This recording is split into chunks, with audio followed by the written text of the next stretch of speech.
કુંભારવાડામાં દરજીના દુકાન ચલાવતા વ્યક્તિ પર હુમલો કરનાર મુખ્ય આરોપી સહિત 3 ને બોર તળાવ પોલીસે પકડી પાડ્યા।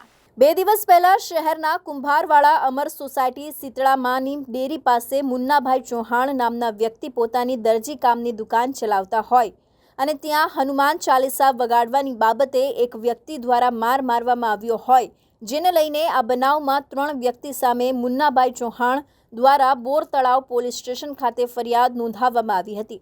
જે ફરિયાદના આધારે મુન્નાભાઈ બિલાલભાઈ પાદરસિંહ તથા શૌકતભાઈ સત્તારભાઈ માકણ તથા જે મુખ્ય મારનાર આરોપી બાળકિશોરને બોર તળાવ પોલીસે પકડી પાડ્યા હતા અને તેમની સામે કાયદેસરની કાર્યવાહી હાથ ધરવામાં આવી હતી। ભાવનગર જિલ્લાના ભાવનગર શહેર ખાતે બોર તળાવ પોલીસ સ્ટેશન વિસ્તારમાં 2 ફેબ્રુઆરી 2024ના રોજ એક ફરિયાદ દાખલ થયેલી છે, જે અંતર્ગત ફરિયાદી પક્ષે રાજેન્દ્રભાઈ ચૌહાણ કે જે પોતે દરજી કામના વ્યવસાય સાથે સંકળાયેલા છે। ફરિયાદની વિગત એ પ્રકારની છે કે રાજેન્દ્રભાઈ ચૌહાણની દુકાનની શટર ઉપર કોઈક શખ્સોએ છાણ કે બીજું કોઈ ગંદા પદાર્થ ચોંટાડી અને દુકાનનું શટર બગાડવાનો પ્રયત્ન કરેલ। આ બાબતે બાજુમાં રહેતા શૌકતભાઈ માંકડ અને અલ્તાફભાઈ સાથે બોલાચાલી થતાં બંને પક્ષે એકબીજાની વિરુદ્ધ આક્ષેપ કરતી અરજી બોર તળાવ પોલીસ સ્ટેશનમાં કરેલી હતી।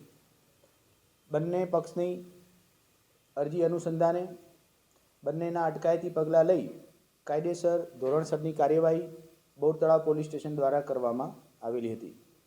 ત્યારબાદ આ અરજીનું મનદુખ રાખી શૌકત સત્તારભાઈ માંકડ, અલ્તાફ ઉર્ફે મુન્નાભાઈ પારગસિંહ તથા એમની સાથે કાયદાના સંઘર્ષમાં આવેલો એક કિશોર ફરિયાદીને માર મારેલ એવી ફરિયાદ પોલીસ પાસે આવતા કાયદેસરનો ગુનો દાખલ કરી 3 આરોપી વિરુદ્ધ ધારાધોરણ પ્રમાણની પ્રક્રિયા હાથ ધરવામાં આવેલી છે।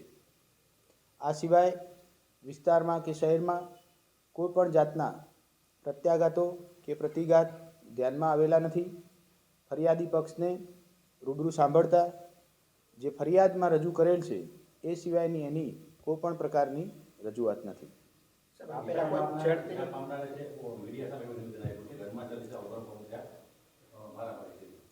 જે આ પ્રકારના નિવેદન અનુસંધાને ફરિયાદીને ફરીથી આજરોજ પોલીસ સ્ટેશન તથા અમારી રૂબરૂ પૂછપરછ કરતાં આ વાતનું કોઈ પણ પ્રકારનું સમર્થન આપેલું હોય એવું બહાર આવેલું નથી। બુધવારે જે ફરિયાદી રાજેન્દ્રભાઈ છે એ આરોપીની જે ફરિયાદ કરવા ગયા ત્યારે એને બેસાડી દીધા લોકોમાં અને સામસામી ફરિયાદ થઈ હતી। તો જે આરોપીઓ છે મુન્નાભાઈની એને લોકઅપની બહાર જમવાનું આપ્યું અને ફરિયાદીને લોકઅપની અંદર જમવાનું આપ્યું। જો ફરિયાદીનું કહેવું છે આ છે કેટલું હદે એ ઉચિત છે?